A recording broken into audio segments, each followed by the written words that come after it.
slow and steady against hard problems. Start by turning off your social apps and giving your brain a break. Because then you will at least be a little bit more motivated to not be motivated by what everybody else fucking thinks about you.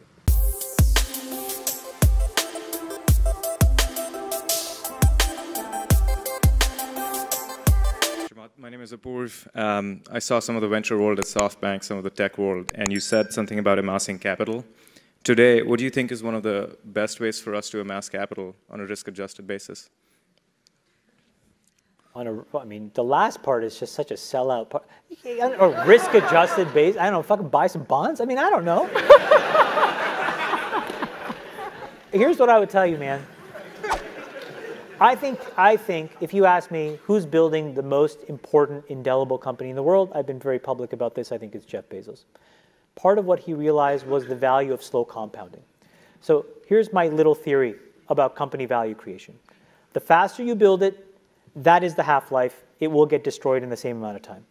And so when you think about a lot of like social businesses, that's played out. And when you see sort of like the top, so like, you know, does it take 8, 9, 10 years to build a really great consumer business? It'll take 8, 9, 10, 12 years to destroy it. And we may see the tipping point on a couple of these businesses. Right now, we may be seeing it in front of our eyes, regulatory or otherwise. So why is that an important statement?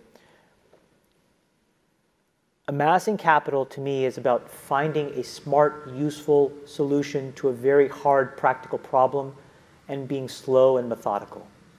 And again, this is what I'm saying. You have to rewire your brain for that to be okay.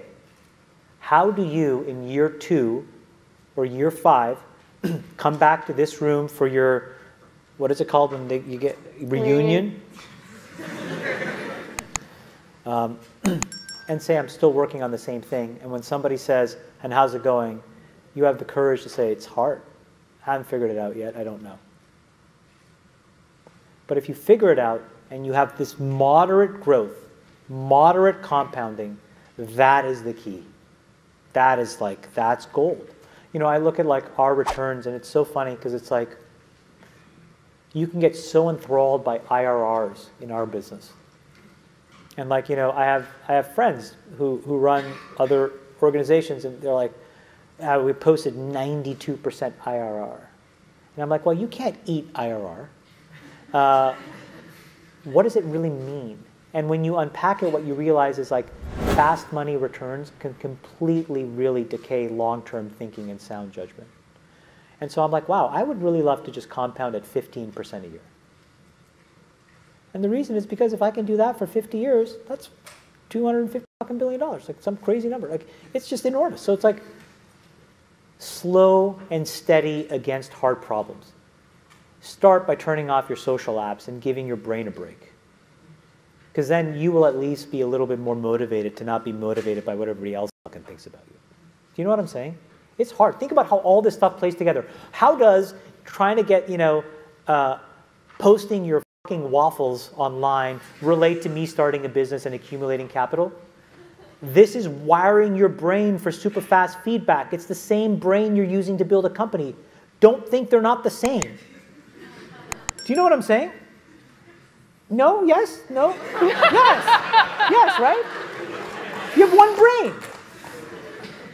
So you're training your brain here, whether you think it or not, whether you know it or not, whether you acknowledge it or not. Acknowledge that these things where you're spending hours a day are rewiring your psychology and physiology in a way that now you have to use to go and figure out how to be productive in the commercial world.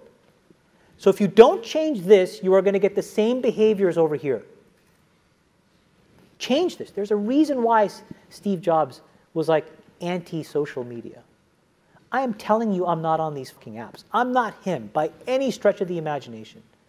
But I am proactively trying to rewire my brain chemistry to not be short-term focused. I'm telling you they're linked.